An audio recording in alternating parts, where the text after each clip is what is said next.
If you're leaving, baby, let me down slowly. Let me down.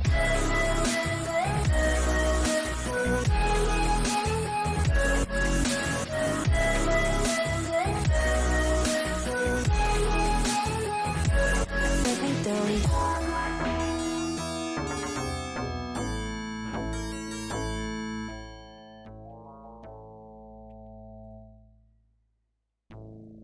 Jsme tady lidičky. Jsme tady u prince a začínáme, no. První kolo, první level. Můj první pokus, těch pokusů tady bude několik. Takže první pokus zkouším, co to umí. Takže si hopsnu, pěkně tady ta podesta mi dělá největší problémy ze hry. Vidíte to, pěkně jsem si tam plácnul sebou. No a vyrážíme. Vyrážíme na první run. Jenom vám prozradím, že v prvním runu meč nezískám. Tady krásně skočím. Tady 3krát narazím do mříže a vyrážím na další. Driftování s princem je můj nejoblíbenější k této chvíli.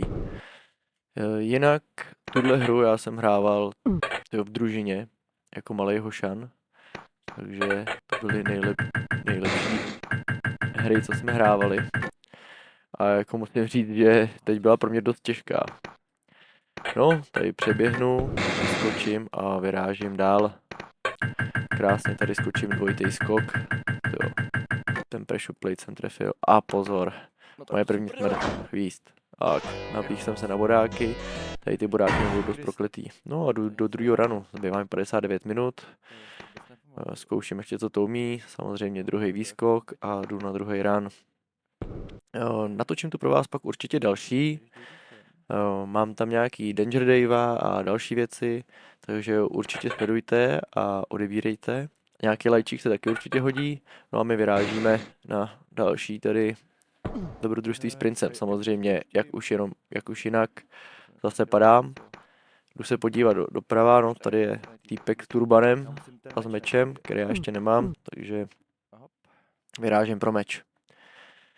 Vyskočím si, teď to samozřejmě přeskočím, už to není tak dokonalý jako ten první run, ale dvakrát zadriftuju, tak a otevřu si vrátka, no a vyrážím, pohopsám, dva dřepy s výskokem, no a jdu dál. Jako musím říct, že ty hry tenkrát měly prostě svoje kouzlo, nebyly tak jednoduchý a byly prostě ale jak se svým způsobem nějak jako speciální. Tak, tady přiběhnu zase padající podlážky. No a běžím dál.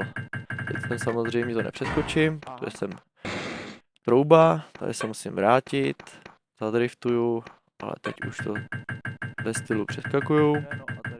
No a teď se nic hroznýho přece stát nemůže, že? Tak, takže se nestane. Tak, tady už je kostra a meč. Jestli jste hrávali, tak si určitě pamatujete, že získání tohle meče byl takový jako milník, že máme něco, s čím můžeme bojovat, takže super. Takže já tady seberu meč, ještě chvíli se pohoupu, trošku na opičku a sbírám meč a vyrážím vstříc dalším bojům. Jo. Teď samozřejmě jsem nevěděl, čím se meč jako sbírá, takže jsem tu chvilku tápal. Nic, hupsnu nahoru, no a běžím porazit pána s turbanem. Skočím a co by se mohlo stát, že no a prásk. A už jsem na bodlej. Jo, tohle mimochodem další hru, to uvidíte za chviličku. Jo. No, ten skok mi dělal opravdu problémy. Takže a další můj běh byl speciální. A to je speciální v tom, že tady sledujte, co se mi povedlo. A to se mi povedlo jednou za tu hru snad. Chytil jsem se a nespadl jsem. No, možná jsem to mohl dělat celou dobu, no ale to by nebylo takový. No, takže jsem vyrazil a říkám si, jo, už to všechno umím, bude to super, jo. Nemáš sem šipku nahoru. Takže jsem se napích. Skvělý, to je startu. Tohle je asi čtvrtý běh, co běžím tohle první kolo, víte, že mám jenom 53 minut. Myslím si, že samozřejmě podlážka, klasicky. No a říkám si, tak už vím, kde všechny ty překážky jsou, už mě nemůže nic potkat, nic hroznýho, takže vyrážím. Skvělé. Jo, hopsnu si to, pěkně zase tady zadriftuju. Ne, jsem opatrnej. Tak jo, tak tady driftovat nebudu. Vyrážím. Tak, tady se nemůže přece nic stát, že... Mám minus život. Takže tady hodím jeden drift, druhý drift, no a prásk, ale že vedle kostry. Už tam jsme dva. Musím říct, že ta hra mě na to, jak byla jako těžká, tak mě jako bavila. Že si úplně neuvědomuju, že jsme to jako malí jako dávali a že nás to bavilo. Někteří jsme se dostali dost daleko, zase podlážka, jak vidíte, tam mi dělala velký problémy. No a tady jsem vám to střihnul, abyste viděli, že konečně jsem sebral meč a mám už všechno, co potřebuju a jdu na pána s mečem a s turbanem, jo. Ale můj problém byl, že jsem nevěděl, čím se tací meč. Takže jsem ho vytasil, schoval, odběh jsem, jo, chvilku jsem si zapózoval, jo, pěkně, stínový tanec, no a jdu na to, jo. Takže tady jsem zkoušel bojovat, 2 dřepy, prásk, dostal jsem loket, koleno na hlavu a už spím. Jo, tady vidíte další rán, zase jsem získal meč, jdu na něj a opakovalo se to stejně, už jsem jako něco i vykryl. Jo, tady jsem ho pobízel, trošku jsem ho pošťuchoval, pojď, no tak. Prásk, boom a na měsíc žum. No, bylo to 1-1 na životy, no a prásk a už ležím. No jo, no. Dá se svítit. Tohle to byl takový můj run, to jsem vám trošku zrychlil, protože tam nic jako zvláštního neudálo. Prostě ta celá cesta, tady můžete vidět bez problémů, jenom s tím jako jedním zaškobortním, tady to druhý, na to se nekoukejte, jak jsem skočil bortem meč z výšky. Jo, ale ten jeden život má svůj význam v tomhletom celém. To samozřejmě uvidíte brzo. Takže jako běžím a je to speciální v tom, že já ho tady sesekám pěkně. Jo, dá si meč, boom, boom a padne rána a leží, jo. Ale to jsem měl za nápad, že? Říkám si, teď já tam mám ten život ještě. Tam dole je přece život schovaný. Tak si pro něj běžím. Říkám si, jo, v pohodičce. Tady se nemůže nic hroznýho stát, že jo. No, takže to skočím. Zase hodím jeden drift. No, už to jako ovládám, jo. Sledujete dřepík, proskočím bránou. Jo, dolů. Mimochodem, kdybyste to chtěli zahrát, určitě můžete, Smetiště her, jsem to našel. Takže tam si to můžete určitě zahrát. A ta hra je prostě, na to jak je stará, tak je furt super. Jo, a tady dole pod tím se nachází život. Ten jsem objevil, myslím, že v prvním ranu nebo ve druhém. Tam je život. Ale nechodil jsem pak už pro něj, protože jsem samozřejmě dával. Tady jsem si říkal, mám 2 životky, skvělý do druhého kola, skvělý začátek. Je to proto, že za tím pánem s tím turbanem už je konec prvního kola a dveře ikonický, kterýma proběhneme vlastně nahoru. No, skočím, říkám si v pohodičce, jo, tady jsem zjistil ještě, že mám zavřenou bránu, tak jsem přeskočil, parádní jump a sledujte to. Tak a teď jsem si říkal, tak to jsem jako fakt blázen. Jako já to tady hraju celou dobu, to zabiju a to. Ale, tady vidíte můj následující run. Tady mám 3 životky, parádní práce s mečem a to se nestalo. Já běžím asi po půl hodině do dalšího kola. Káču tady na pressure plate, na podlážku, no a běžím po schodech do druhého kola. Jo. Tady samozřejmě po těch dřepech a tom, já jsem určitě musel bolet nohy do těch schodů. No, tady následuje teďkon Crips princeznou. Ta na mě čeká přesýpací hodiny, no aby se dočkala paní. Ale pelech má hezký, výhled taky, má furt noc, takže to. A druhý kolo.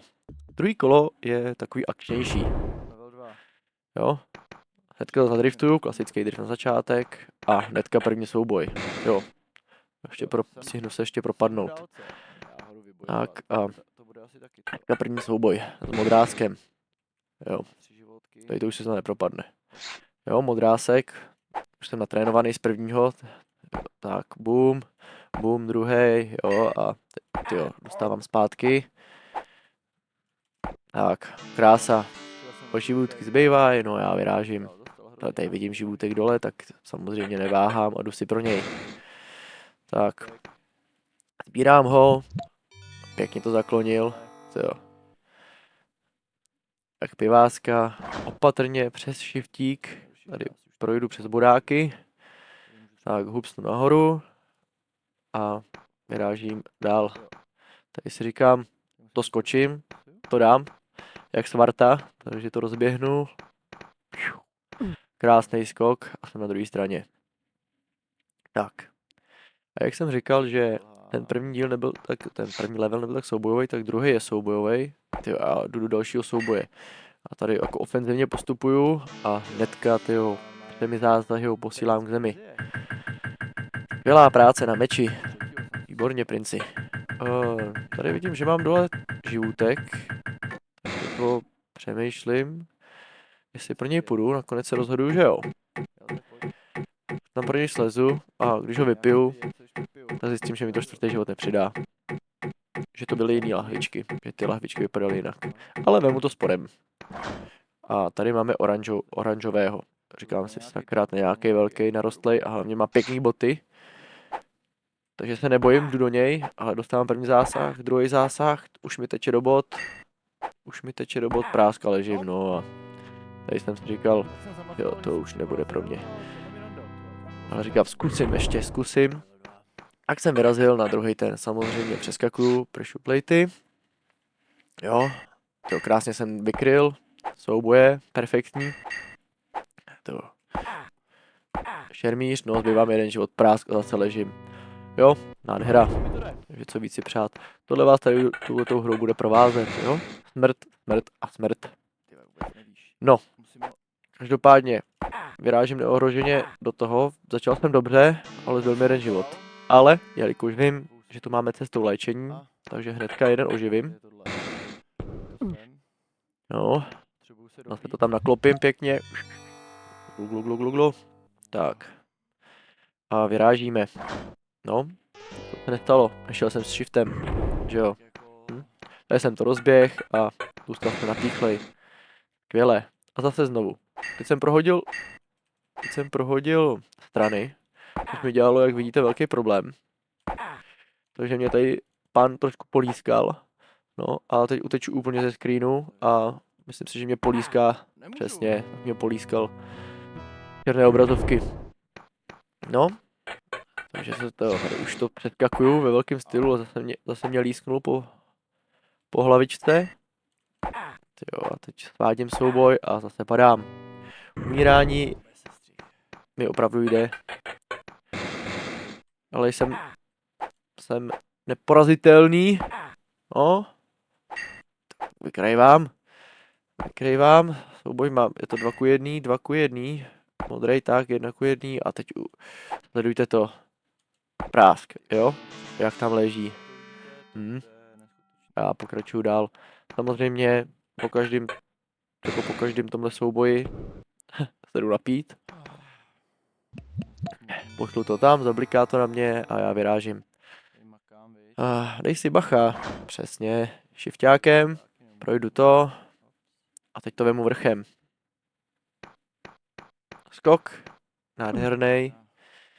Tak a tady mě čeká ještě jeden souboj s tím modráskem. No a pak už mě čeká oranžovej.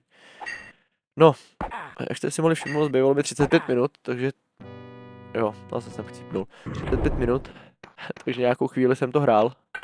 A jako daleko jsem se nedostal, jako do druhého levelu. Ani popravdě nevím, kolik to má levelů. Už to ani nepamatuju. Vím, že tenkrát, když jsme to hrávali ještě v družině, takže jsme se dostali někam k těm sultánům a k takovým těm, to byli trošku tlustí. A všimněte si teďkon, mám 3 životy, jo, zázrak. No, a už si nepamatuju, jestli někdo někdy zachránil tu princeznu z nás. Ale určitě jako najdete videa na internetu, kde ji někdo zachrání. Já vám prozradím, že já ji tady nezachráním, určitě princeznu. Já, ač jsem se snažil a chtěl, tak musel bych to hrát asi díl, asi by mi to trvalo třeba týden. Jak vidíte, tady už jsem se snažil, jo, sice moje rány vykrýval, ale těma životama pěkně, jo, bezchybnej. Narazím klasicky hlavou do zdi, no a pokračuju dál. Přeskočím, projdu ratama, no a jdu na oranžovýho. To oranžovej, no, oranžovej nic. Oranžovej se mnou tady bojuje, dal mi jeden zásah, tak, ale já ho porážím, konečně se přes něj dostávám. Král zámku, král... A tady mám 2 lektvary. Usoudil jsem, že tenhle ten mě uživí život a ten druhý, že mi ho sebere, nebo mě zabije. Takže jsem se na něj vyprdnul, tenhle fialovej. Můžete napsat, jestli si pamatujete, na co ten fialovej byl, já si to nepamatuju. Jo. A tady tenhle ten. Tak tady skáču, hnedka dostávám švihanec. Abych se probral, tak mu ho vracím. Druhej, jo. A prásk, boom. A porážím ho. Jako... Není to skvělé? Je to skvělé. Rozhodl jsem se, že půjdu dolem. Nahoře si myslím, že pokud se nepletu, je velký život. A nějak přes vodáky se tam dá dostat.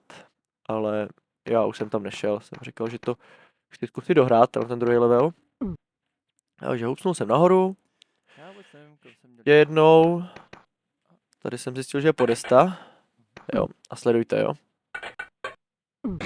Aha. Kdyby někomu spadl strop na hlavu, že jo, tak mu určitě nic neudělá, no. Takže samozřejmě mi ubral život, což jsem mohl čekat, něco jiného. No, až plhám nahoru.